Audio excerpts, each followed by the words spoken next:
To describe Hong Kong New Wave cinema in a single word would be synthesis. A perfect synthesis between the cultures of the United States, Japan, Great Britain, and mainland China. The main kickoff points for the beginning of Hong Kong New Wave was the success of the 70s era kung fu genre, as well as the societal impact of the Vietnam War. This era had a widespread effect on nearly the entire world, but this fact is important regardless considering its proximity to the start of Hong Kong's new film success. The seeds of this new genre were planted by the rising worldwide popularity of the American New Wave cinema, aka New Hollywood. This reached the urbanized island of Hong Kong, and before we can really get into Hong Kong New Wave, we have to talk about Hong Kong itself. For those who don't know, Hong Kong is both very similar and very, very different from the rest of mainland China. While most of its citizens are in fact Chinese, without going into more recent events within China, Hong Kong has always been considered as being far more local than nearly all of the parts of Asia. This is due to the cultural impacts of outside influences. For example, most of Hong Kong watched American movies, played Japanese arcade games, and barely even spoke a single language, even during the time of Hong Kong New Wave success. The languages often spoken in Hong Kong are a mixture of English, Cantonese, and Mandarin.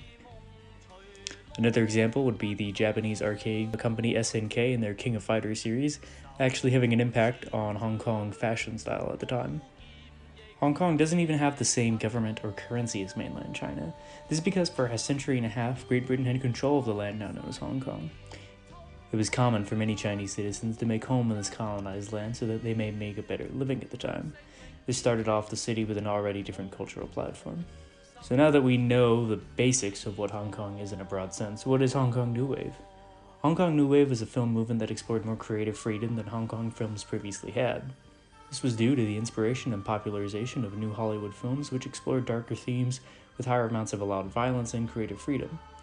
In turn, this influenced the filmmakers of Hong Kong to follow suit and allow more creative freedom, as well as create films that weren't made just for commercial success, but also critical. The films of Hong Kong New Wave consisted of three separate waves: First Wave, Second Wave, and Postmodern Wave. These took place between the late 70s to early 80s, the mid 80s to the early 90s, and then from the rest of the 90s to the early 2000s. The first wave had a focus on crime, violence, and lost innocence. This is most relatable to America's mid-80s exploitation action genre. The second wave took an experimental character-focused study with a bigger presence of romance, while the postmodern wave went in its own unique direction with director Wong Kar-wai being the lead director at the time. Alongside Wong Kar-wai were directors Patrick Tam, Alex Chung, and Kirk Wong. While Wong Kar-wai paved his own style into the postmodern era of Hong Kong New Wave, the first two waves were more heavily inspired by their foreign counterparts. First wave was inspired by the age of New Hollywood. These films had a higher focus on the downtrodden citizens of the metropolitan city, as well as violence. This is where that Vietnam War impact led to, like I was saying before. However, I'd also say a big influence was some of the action schlock B-movies like Death Wish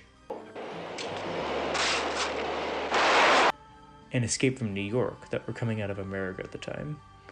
This era of film was far more violent than anything Hong Kong had been producing beforehand.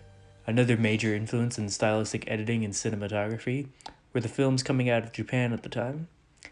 Out of all these influences, though, the mainland itself was still the biggest. So just think of it as China, except just more liberal and willing to talk about socioeconomic issues. The films of this movement can even be felt today in the media, such as Nickelodeon's Avatar: The Last Airbender, as well as having influenced directors such as Quentin Tarantino.